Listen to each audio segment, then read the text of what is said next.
What's it? Okay. Okay, I think we are, yes, we are live now.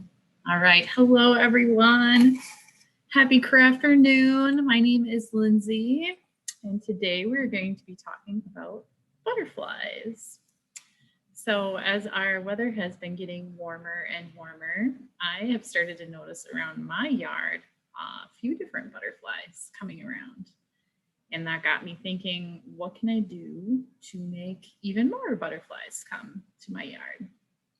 Because besides being very pretty to look at, they also have a really big, important thing to do in our yards and gardens. And that is to help pollinate all of our plants. So if there's any way that we can support them, I like to do that. So one of the main ways that you can attract butterflies to your yard is to have a butterfly garden. Or if you don't want to get super specific, just plant some really great flowers that butterflies love. And there are a variety of plants that butterflies love to visit, generally very bright colored ones, reds and oranges and purples. And when you go to the garden center and you're looking at different plants, a lot of the times it'll say right on the plant that this attracts butterflies. So those are the ones to look for. So a lot of people think about what kind of flowers can I get so that butterflies will come to my yard. But a lot of times they don't really give a lot of thought to where butterflies are going to get their water from. So that's what we are focusing on today. We're going to go through how to make a butterfly puddler, which is pretty much a fancy word for a butterfly waterer. So, but first, before we do that, I just wanted to tell you a few cool things that I learned about butterflies while I was researching for this project. So, I didn't know that butterflies can smell with their antennae. Did you know that? And also, they can taste sugar with their feet. So when they land on a plant, they know right away if it's got some nectar that they might want to have. Can you imagine what it would be like if you could taste sugar with your feet? Also, butterflies are kind of solar powered because you only really see them flying when it is 55 degrees or warmer outside. It's because butterflies can't control their temperature in their body. So they're called ectotherms. So they rely on the sun to give them that energy so they can fly. So if you've seen a butterfly just basking in the sun before, which I definitely have, sometimes they do it in groups and you can see them just having their wings all spread out, just taking up as much sun as they can. They are really just pumping themselves up so they can get ready to fly. So I think that is just so neat. So when I hang out in the sun and I'm basking in the sun, I just say, I'm being a butterfly. Leave me alone. I'm being a butterfly. So let's talk about our puddler. So why is it called a puddler? First of all, it's because butterflies usually get their water from puddles, like mud puddles. If you think about a butterfly getting a drink from a stream or lake or something like that, it can't land on the water because there's fish and birds around and they might try to take that butterfly. So butterfly has to play it safe and just get water from puddles or shallow places where there's water. Okay. Also, in those puddles, there are nutrients that are really important for the butterfly to have. So they're usually mixed in with the soil. So when you are making a butterfly puddler, some of the ingredients or some of the items that you'll need are a pie plate or pie tin. That's our first item. Then you need some rocks. And you can choose to use sand if you'd like, but For the purposes of our project, we're just doing rocks. We're keeping it simple. Okay. So when you pick up one of these kits here at the library for making a butterfly puddler, what you're going to do is you're going to take your pie plate and you're just going to dump your rocks right in, just like this.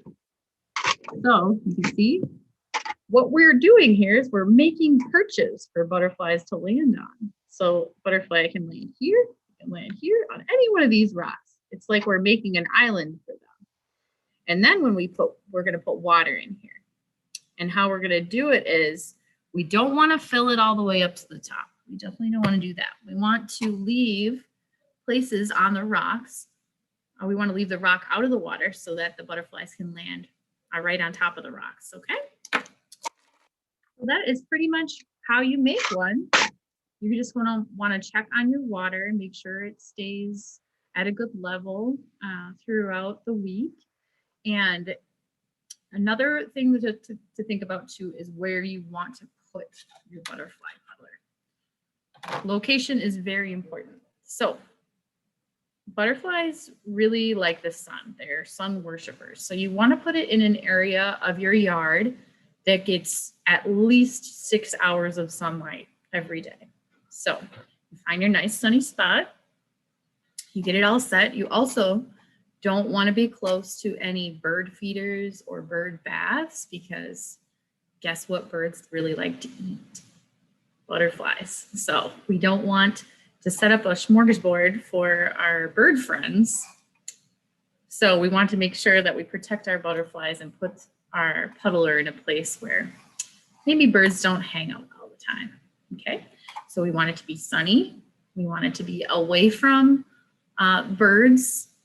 And that's pretty much it. And also one other thing, butterflies are very sensitive to wind. As you can imagine, they're tiny little bodies. It takes them a lot of energy to fly around. And if they're in a pretty windy spot, then they can't really land. So you want to make sure that to put it in a place that has a nice windbreak, maybe with trees or something like that. Okay. So you can pick up one of these kits from us here at the library, and I'll just show you the other fun things that you will find inside your butterfly kit, okay?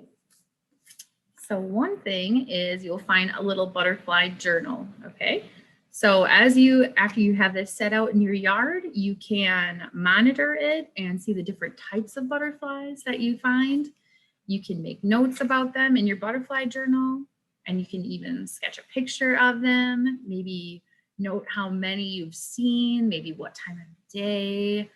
Maybe you can find patterns of what butterflies like to come out during certain times of the day, or just what's your most common one, or maybe pick your favorite one. So that's your butterfly journal, okay? And then you're gonna have a little ID. Okay, these are just some of the most popular butterflies in Wisconsin. So you'll be able to look at your quick reference guide to see what kind of butterfly you're looking at, make notes in your butterfly journal, okay? And then one other thing that you'll find in there is a coloring page. It could be this one, or it could be a couple other ones that I've chosen. And so you can color this, and here's what mine looks like, all done. And I want to hang this up in my window. And if you complete yours, I can put it up in my window too, and maybe we'll even have a prize for the best colored picture. Another thing I want to mention is we have a couple of awesome books at the library about butterflies and moths. And here's another one. This is very detailed on butterflies' life cycle. You can find out all kinds of fun facts. It tells you how butterflies actually fly. It tells you more about monarchs and what their story is, and more in detailed description of the different types of butterflies that you will be seeing outside, okay? One other thing I wanted to let you know too is a lot of times people don't know what's the difference between a butterfly and a moth, okay? There's a couple of telltale signs that tell you the difference between one or the other, okay? So butterflies, you're usually going to see out during the day because they love the sun, okay? And moths, you're going to tend to see at night because they like the night a lot more. During the day, they kind of hide out. So if you see it during the day, it's probably a butterfly. If you see it at night, it's probably a moth. But there is exceptions to all of those rules. Another thing is butterflies' antennas. They are like tiny, skinny little sprigs with a ball on top of the antenna. Then moths have a furrier one. They look like furry antennas with lots of hair-like features coming off both sides. So the butterfly is more sleek, and then with their antenna, and the moths are a lot furrier antennas. Also, one other thing is butterflies have a lot skinnier bodies. I'll show you on my picture. This part of the body right here is usually pretty skinny on a butterfly, but on a moth, it's kind of chunky. So moths are thicker and butterflies are thinner like that. Okay, well, that pretty much ends our butterfly talk for today. And I hope to see some of you at the library sometime soon, picking up these fun kits so you can make your own butterfly puzzler. All right, thanks for coming to Crafternoon.